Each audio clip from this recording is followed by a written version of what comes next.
Hi there, I'm Joey, I'm Jacob. and we are watching Star Trek for the first time. Last time on Star Trek, we began a new adventure.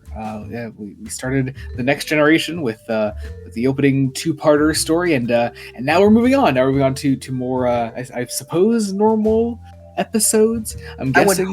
I would hope they're normal. I more so hope they're not just Star Trek the original series again, though.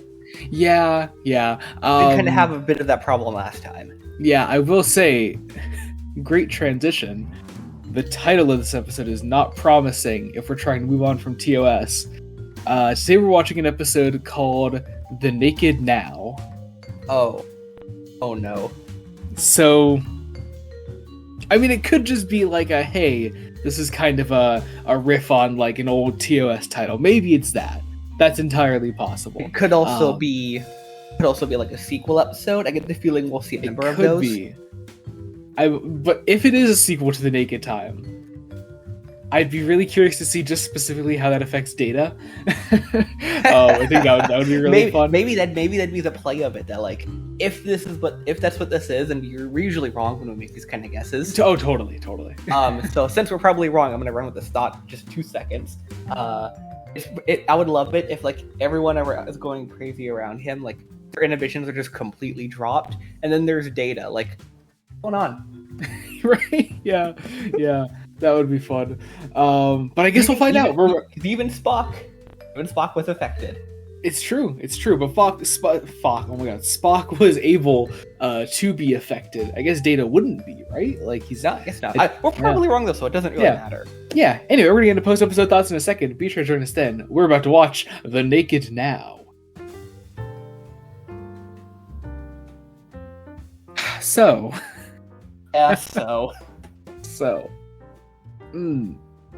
hey, it literally was The Naked Time again. I mean, at least in Universe 2, like, it's literally a sequel in Universe, if you will. Yeah, literally, which I find interesting. There are even like some like allusions to like the crew like figuring out like, oh yeah, somebody's encountered this before. No shit, is Kirk. Yeah, I don't know. And they use the library logs to try and find a solution, which doesn't work because they get the wrong solution, don't they? They get the wrong solution. It's like they get a solution that almost works because they didn't factor in time travel. Yeah. Something that I guess obviously literally wasn't logged back when The Naked Time happened. Because why would they? I guess they would seem crazy because that was the first ever time they time traveled. I think what was it? Back in The Naked Time, it was a day they lost, or a certain amount of days, maybe. It's 3 days. Okay. Oh, I'm glad you remember that that's right. You recently rewatched our early TOS videos, didn't you? I did. Congratulations. Anyway, so there's opens kind of the same way that The Naked Time does. They find the frozen people, but this time they were having an orgy, I suppose. I mean, the episode cold opens, I suppose. With cold them opens. Listening.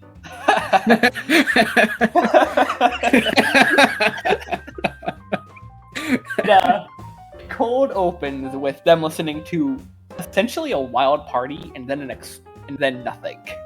Yeah, which I guess that's what the virus thing does to you. But I did really like this.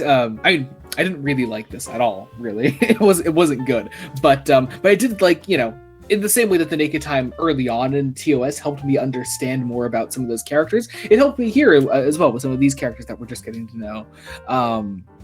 So like we have some really interesting things on Geordi LaForge, who's like really on edge throughout this. He like wants he gets this like great moment where he talks about how he wants to see, and which first off also is a little sketchy, like messaging wise. It's kind of I don't know. I'm not a huge fan of it, but also it's an interesting aspect of his character still. I would say.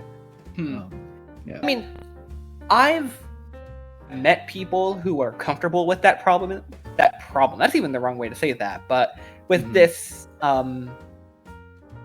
with that situation, they're comfortable with it. They've grown to know that this is just how they are. And there are people who do have genuine limit that this is just something they're never going to be able to do. Yeah.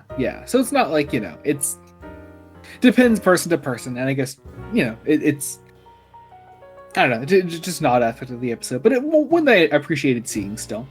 Seeing. Anyway, oh man, poor Yar. God, this poor character. I don't have high hopes about that. I don't know. Apparently, just like I don't know, her inhibitions are that she just wants to fuck everyone. Like I don't know. What? she assaults and kisses a random guy in the hall. She has this really weird monologue about where I don't even want to say it. She talks about like, I guess the reason that she's like this is because there's at some point in her life a time where she had to avoid, and I'm doing this to quote the episode directly, she had to avoid the rape gangs. I feel like that should be on screen. Like in quotes that like this is not us making any judgments or anything at all. It's literally from the episode. yeah, like it just oh man. And then she like fucks Data and it's like look. So I don't know. There's one thing this episode does that I don't know if it's better or worse. This gives a more solid reason as to why everyone is acting as weird as they are. The virus that makes you act drunk. They give a more specific which is an reason interesting way it's an interesting way of like wording it. Like especially not like the same way that like I guess it doesn't work. I suppose in like the exact same way that the one of the Naked Time did. But it's very similar. It's a different way of like wording its effects on you, I suppose. So that was interesting. But all of these effects are very in line with being drunk. Mm-hmm. No? Yeah. We get a bit more on Riker and Troy, who once again who were like had like a singular moment together in Encounter at Farpoint, and now there's this. Then we also get Picard and Crusher, who we also kind of talk about a potential connection between them, and that's definitely here. I also have quoted in my notes here the way that Picard refers to her as Beverly. Oh man. God, not a good episode. Not a good sign going forward. Hopefully, have to just assume it gets better. You have to hope it gets better, I suppose. Oh man, but otherwise, I guess that's it. I don't really want to talk about it much longer. No, that's fair. Yeah, I guess be sure to join us next time when we continue Star Trek: The Next Generation. Until then, this has been Joey Morgan. Jacob. Goodbye.